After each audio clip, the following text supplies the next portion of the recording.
कि जो समय का समाज था, समाज की जो उसमें शैलियाँ थी, जाति वर्गों में लोग बटे हुए थे, उस समय छुआछूत का जो है बहुत ज्यादा समाज में जो है प्रचलन था।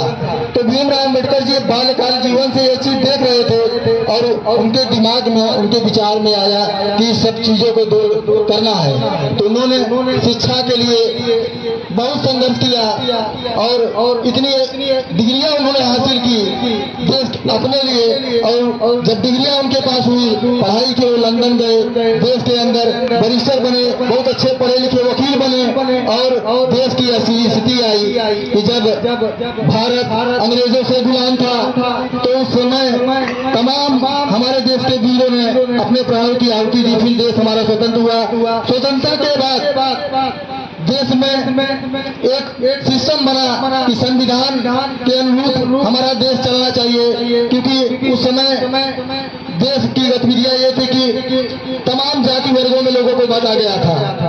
तो भीमराव अम्बेडकर जी एक ऐसे व्यक्ति थे जो बहुत ही पढ़े लिखे थे। संविधान जिन्हें निर्माता कहा जाता है, संविधान के जो है रचयिता है, वो संविधान के बारे में भीमराव अम्बेडकर जी ने बहुत ही अध्ययन किया।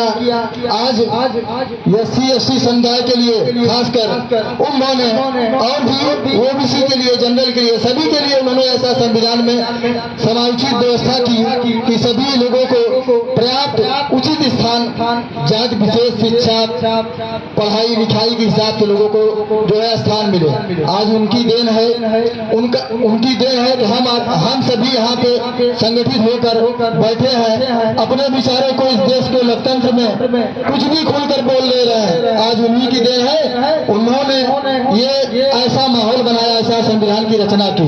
आज उनके संविधान के बनाए गए जो है रचनाकार से आज देश के अंदर चाहे वो विधायक हो तो भी उस संविधान के हिसाब से ही शपथ ग्रहण करता है, चाहे वो सांसद हो वो भी संविधान के बनाए गए सिस्टम से ही शपथ ग्रहण करता है, चाहे वो प्रधानमंत्री हो, चाहे वो मुख्यमंत्री हो, चाहे वो राष्ट्रपति हो।